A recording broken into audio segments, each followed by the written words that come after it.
जय श्री राम। उम्मीद है आपने अपना नीट 2024 का एडमिट कार्ड डाउनलोड कर लिया होगा, और यदि नहीं किया है तो आप एनटीए की वेबसाइट पर जाकर अपना एडमिट कार्ड डाउनलोड कर सकते हैं with the help of your application number, date of birth.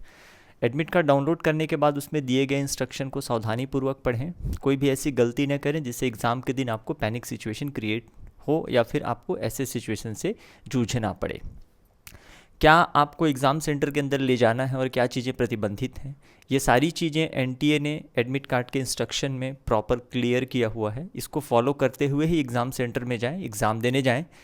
कुछ भी ऐसे सिचुएशन को क्रिएट मत करें जिससे कि आपका एग्ज़ाम पेपर बिगड़ सकता है या आपको परेशानियों से सामना करना पड़ सकता है। तो जहाँ पे इन्विजिलेटर को साइन करना है वहाँ पे उनसे ही करने दें, और ये एग्ज़ाम दिन ही होगा, एग्ज़ाम सेंटर के अंदर होगा।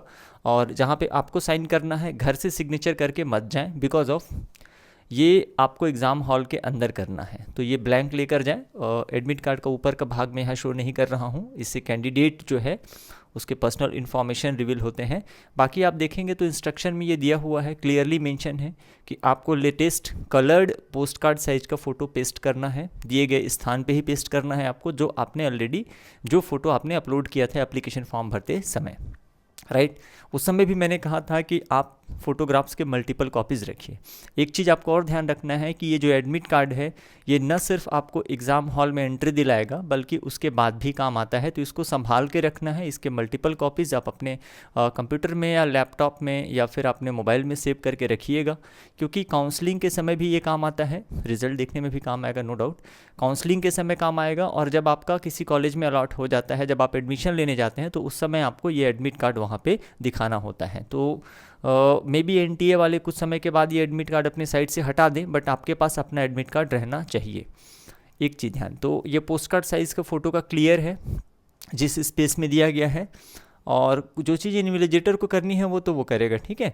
फोटोग्राफ के लेफ्ट साइड में आपको साइन करना है, लेकिन वो इन्विजिलेटर के सामने करना है। राइट साइड में इन्विजिलेटर साइन करेंगे, ठीक है। एग्ज़ाम के दिन होगा ये। और एडमिट कार्ड के वैसे तो 3 पेजेस हैं, है ना, बट प्रिंट करते हैं तो 4 पेजेस हैं। आई सजेस्ट कि आप पूरे पेजेस लेके जाइए, बट एग्ज़ाम सेंटर के अंदर सिर्फ 2 पेजेस फर्स्ट और सेकंड ले जाना इंपॉर्टेंट है, पर आप रख लीजिए साथ में, क्योंकि at the time of exam आपको इमीडिएट वहाँ पे प्रिंटर नहीं मिलेगा। कहीं कहीं पे जैसे एग्जामिनर, इन्विजिलेटर या बहुत सारे लोगों को पता नहीं रहता है, तो वो आपसे डिमांड कर सकते हैं, आप पहले से ये चीज़ें अपने साथ में रख लीजिए। फिर कुछ इंस्ट्रक्शन है जिसमें से सबसे इम्पॉर्टेंट ये है कि क्या आप अंदर ले जा सकते हैं और क्या नहीं ले जा सकते। एनटीए ने इस चीज़ को बहुत ही क्लियर मेंशन किया है कि इस बार जो नीट का एग्ज़ाम हो रहा है उसको आर्टिफिशियल इंटेलिजेंस के थ्रू मॉनिटरिंग की जा रही है। तो किसी भी प्रकार का असला बारूद इस टाइप का सामान ले जाने की कोशिश ना करें, या किसी भी प्रकार के ऐसे सामान, वस्तुएं, कोई ऐसी एक्टिविटी आपकी जिससे थोड़ा सा भी उनको डाउट होता है, क्योंकि इसकी वीडियोग्राफी कराई जा रही है, सारी चीज़ें हो रही हैं, है ना। मेटल डिटेक्टर से गुजर के आपको जाना पड़ेगा, तो आपको ज्वेलरी, गहने वगैरह पहन के न जाएं एग्ज़ाम सेंटर में, है ना। तो इन सब चीज़ों को आपको ध्यान रखना है। जो ड्रेस कोड दिया हुआ है ऑलरेडी आपको बताया गया है, उस ड्रेस कोड में ही आप एग्ज़ाम देने जाइए, बिकॉज ऑफ कि जब आप कोई भी ऐसा सिचुएशन में फंसेंगे तो तकलीफ़ और दिक्कत जो है आपको ही होने वाली है ना। आइडेंटिटी कार्ड के रूप में आप आधार कार्ड ले जा सकते हैं जिसमें आपकी फ़ोटोग्राफ हो, ई आधार ले जा सकते हैं, राशन कार्ड या आधार कार्ड का एनरोलमेंट नंबर विद फ़ोटो ले जा सकते हैं। अगर ये उपलब्ध नहीं है आपके पास, तो उस केस में कोई भी वैलिड आईडी प्रूफ जो भी गवर्नमेंट ने जो इशू किया है, like for example PAN card, driving licence, voter ID, 12th class board admit card, ये सारी चीज़ें जो गवर्नमेंट का है वो भी चलेगा। कौन से केस में? जब आपके पास आधार कार्ड नहीं है। तो इसका आपको ध्यान रखना है। आप अपना ट्रांसपेरेंट वाटर बॉटल ले जा सकते हैं, उसमें जो लेबल रहता है उसको आप निकाल दीजिए, आप बिल्कुल ले जा सकते हैं।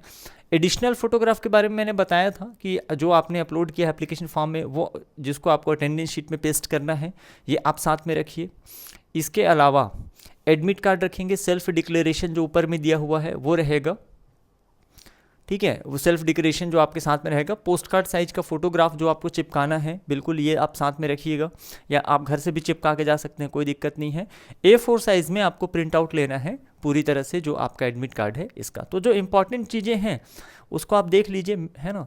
इसके अलावा इसमें एक मेंशन है कि no bio breaks will be allowed. इसका मतलब ये नहीं कि बायोलॉजी वाला ब्रेक, बायो ब्रेक का मतलब होता है जैसे आप यूरिन के लिए या किसी चीज़ के लिए जा रहे हैं तो एग्ज़ाम शुरू होने के 1 घंटे तक आपको कोई ब्रेक नहीं मिलेगा, और एग्ज़ाम जब ख़त्म होने वाला है उससे आधे घंटे पहले आपको कोई ब्रेक नहीं मिलेगा। इसके साथ ही इसमें यह भी मेंशन है कि जब अगर एक बार में उस हॉल से एक व्यक्ति को ही ब्रेक दिया जाएगा, 2 लोगों को एक साथ नहीं जाने दिया जाएगा। जैसे स्कूल में हम लोग करते थे ना कि 2-3 लोग एक साथ क्लासरूम से बाहर निकल जाते थे ब्रेक के बहाने, तो वैसा सिस्टम वहाँ पे नहीं चलेगा। साथ ही साथ में आपको इस चीज़ का ध्यान रखना है कि जब भी आप ब्रेक से वापस आएंगे तो अगेन आपका पूरा बायोमेट्रिक होगा, है ना, दोबारा से आपका पूरा बायोमेट्रिक होगा। तो एक तो ऑलरेडी आपके पास समय नहीं रहता है, 3 घंटे 20 मिनट का ही टाइम है, इसमें से 20-25 मिनट तो ऐसे ही निकल जाते हैं इन्विजिलेटर के एक्टिविटीज़ के कारण। तो कोशिश करिए कि वहाँ पे आपको एडिशनल समय बर्बाद ना हो एग्ज़ाम सेंटर के अंदर, ठीक है। इसमें बार बार एनटीए ने इस चीज़ को मेंशन किया है, किसी भी प्रकार के चीटिंग को रोकने के लिए, है ना, आर्टिफिशियल इंटेलिजेंस यूज़ किया जा रहा है। और कभी भी आपकी एक्टिविटी सस्पिशियस लगती है जिससे एनटीए को या उसका जो सिस्टम है आर्टिफिशियल इंटेलिजेंस का थोड़ा सा भी डाउट होता है, तो आपके एग्ज़ाम को कैंसिल किया जा सकता है या आपके एलिजिबिलिटी को कैंसिल किया जा सकता है। तो इस चीज़ को आपको ध्यान रखना है। प्लस बाकी अन्य अपडेट्स के लिए, जो अदर अपडेट्स हैं, उसके लिए आप एनटीए की वेबसाइट है उसको विज़िट करते रहें, रेगुलर विज़िट करते रहें आफ्टर एग्ज़ाम रिजल्ट्स के लिए एंड देन आफ्टर काउंसलिंग के लिए।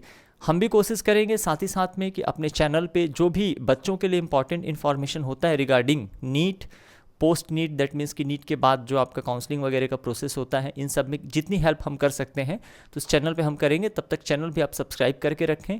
रफ़ वर्क करने के लिए आपको एग्ज़ाम सेंटर में ब्लैंक पेपर एडिशनली अलग से नहीं मिलेगा, आपको टेस्ट बुकलेट में जो स्पेस दिया गया है रफ़ करने के लिए वहाँ पे ही रफ़ वर्क करना होगा।